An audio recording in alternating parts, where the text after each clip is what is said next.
Hello, my devout followers, and welcome back to the Celestial Perch. Apologize I've been gone for so long again. Just been dealing with lots of work stuff. Haven't really had the time to make higher quality videos, or at least the quality of videos that I want to make. So I wasn't trying to pump out crappy, quick videos. I could, but I'm going to try to keep them about roughly similar quality that I have before.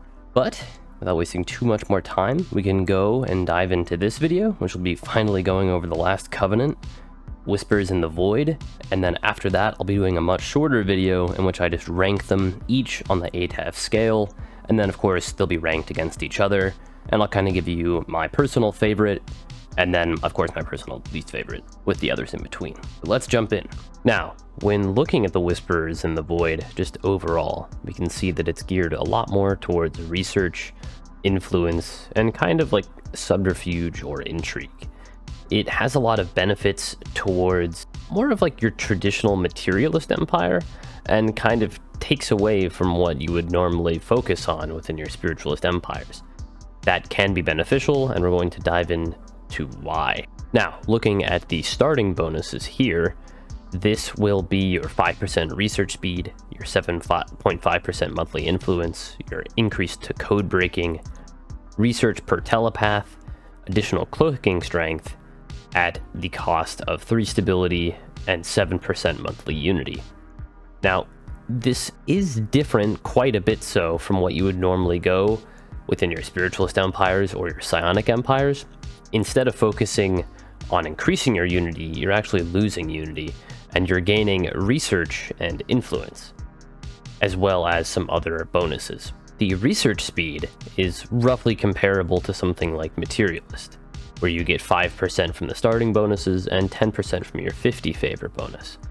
Now, the influence isn't something to write home about. Depending on how much actual influence you're making, it can be, maybe close to 0.5 influence a month, depending on what percentage you're at, either the 7.5 or the 15. Still, it's not going to be the make or break aspect of the Whispers in the Void. As well as the code breaking and cloaking strength will just add to your strategies if you are going to be using cloaking strength. Getting an additional point of cloaking strength is nice, and code breaking unfortunately is hard capped at 4, so we can be either +4 or -4 relative to the opponent's encryption.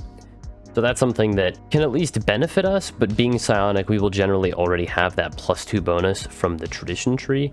So getting an additional 1 code breaking isn't going to be exactly amazing. The research from your telepaths is actually something that's kind of interesting. Pairing that with the research speed allows you to have a psionic build that will focus a lot more on tech and a little bit less on unity. And Whispers in the Void, although a little bit harder to actually get than the other 3, can be an effective way to play more of a tech-focused covenant. Now, looking at the 20 favor bonus, this will replace the starting telepath bonus. So rather than going from 3 to 9, it just goes from 3 to 6. Keep that in mind. We get the 6 research from telepaths, which is quite powerful, and we also can construct the Sanctum of the Whisperers. We can only construct one of these. It costs 600 minerals, it takes 600 days, and has a base cost of 75 exotic gases, and has an upkeep of 8 energy and 2 exotic gases. So it is rather expensive to build and maintain, but what do we get from it? Being 1 envoy, 15% infiltration speed, and the 3 telepath jobs. In my opinion, this is probably the worst of the 4, hands down. I don't really see the benefit to this beyond that you will get either the ability to set up another spy network, which is not as powerful as it could be, or just 10% additional diplomatic weight in the Galactic Council, which is fine. The infiltration speed is subpar, and every building gets the 3 telepath jobs, so I can't really say that that's a huge benefit, as regardless of which building you will get the 3 telepath jobs. And then moving on to the 50 favor bonus, this will replace the starting bonus, not add to it, similar to the telepath bonus. We go from 5% research speed to 10, 7.5% monthly influence to 15, 1 cloaking strength and code breaking, respectively, to 2, and then instead of -3 stability, we go to -7 and -7% monthly unity and -15%. This is where the benefits can be a little bit harder to manage. If you're playing an Empire, I should just mention this by the way, that will be closer to the 50% stability marker, it's less likely that you're going to want to pick Whispers in the Void, or an Empire that might struggle with stability, something with lots of slaves. The -7 stability can actually be a problem. Only when you're below that 50% do you start losing the 1% resources from jobs and trade value and pushing emigration instead of pulling emigration. So keep in mind that it's only those points below 50% that really matter. As long as you're 50 or above, you're going to be getting some kind of bonus. So you're only losing that 0.6 resources from jobs and 0.6 trade value. So it's not as impactful as you might think. And the benefit to your research speed will definitely outweigh this. And if you're able to take advantage of things like authoritarian, police state, other benefits to your stability, the -7 really is something that you can just almost completely ignore or offset quite easily. Of course, the other major downside here that I should mention is the monthly unity. Now, being a psionic empire, we're going to have quite a few ways to make monthly unity, so this 15% loss isn't as impactful because we're going to have a lot of base. Now, of course, that means that the loss will be higher than another empire, but our overall unity production should still be in a way higher than theirs as a non-psionic empire. So it's something that is unfortunate to deal with, but not game breaking. And of course, the influence, code breaking, and cloaking strength being increased is just a little bit of a benefit here, but not something that will really be the main use of Whispers in the Void. That's more so just getting extra research speed and research from your telepaths. Now, looking at the 90 favor bonus, this will change. I'm not entirely sure. I've been trying to get the Chosen of the Whisperer and any of the Chosen recently in my games, and I'm just starting through trying to get this specifically, because with the major adjustments to how leaders work, it's going to also affect your Chosen leaders and just your leaders in general, of course. But the previous bonuses that we used to get from the Chosen of the Whisperer was the ability to recruit either a ruler, a scientist, an admiral, or a general.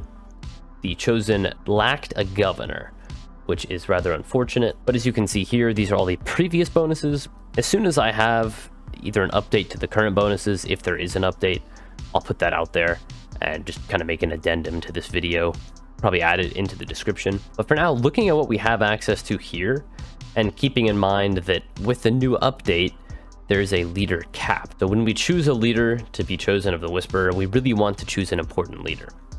So you'll more than likely never choose general.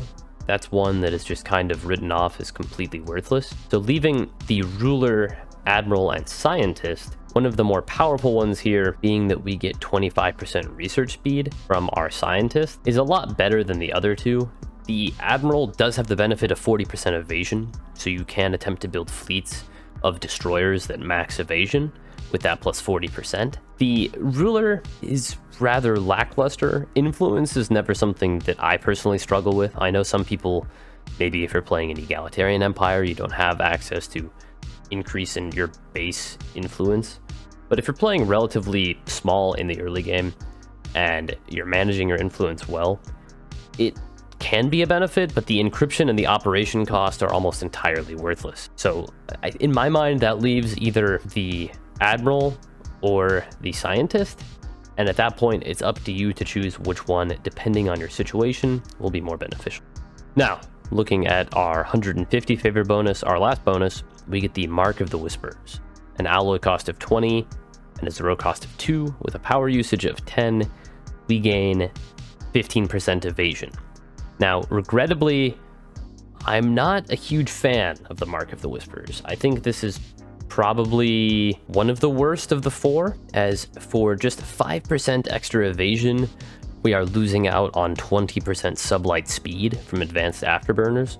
And comparing those two, the 10% evasion can be used in some builds to reach the evasion cap if necessary, but in my personal opinion, I do prefer extra speed on my ships, being able to make it to battles quicker, escape from fleets chasing me. Those are more important than just the extra 5% evasion.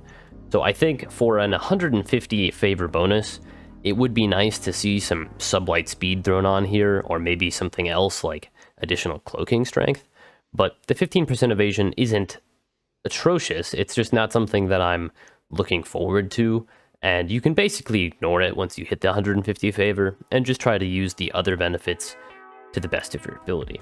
Now that we've gone over all of the benefits and just kind of briefly looked at all of them, giving just kind of like a holistic look at Whispers in the Void, I think it's a lot better than people give it credit for. The stability and unity are aspects that you can kind of work around. The biggest issues, in my opinion, with the Whispers in the Void is getting to it. As you can see here, the materialist ethic is actually a benefit as opposed to the spiritualist ethic, so it can be a little bit wonky to get towards sometimes. Picking up things like technological ascendance early used to be meta, but now you sometimes play more so into executive vigor and other tradition or ascension perks. Materialist is not something you'll generally have, and a lot of the civics, unless you're playing a materialist empire and you just happen into psionics, you're probably not going to be running technocracy, and you're probably also not going to be running mutagenic vats, scavengers, shadow council, or cutthroat politics. At least getting a spy network is relatively easy, but overall it's still one of the harder ones to get, and more often than not I just random into Eater of Worlds, I feel. But going over their other downsides, these happen roughly every 15 years. After a covenant is formed, they will suffer a negative effect.